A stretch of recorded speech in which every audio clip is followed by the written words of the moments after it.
Now, let's talk about a big limitation of our free account, which is we are limited to 40 responses per poll.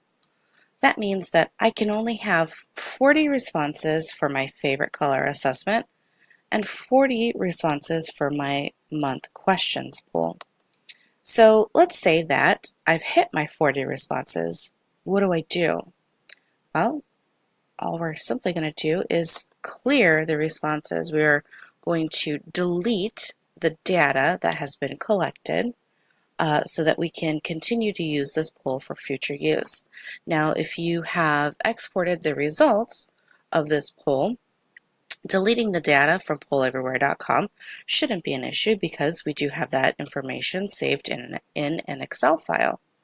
So to go in and clear the responses, I've gone in and checked the button here for favorite color assessment.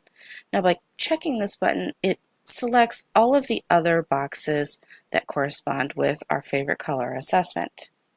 And if I go up here to clear, it says a warning, we are going to delete your data, and it gives us a timestamp, and I'm going to hit OK. And now it's changed to no responses. It's gone in and deleted all of our data. And now we can use this poll for another round of 40 responses.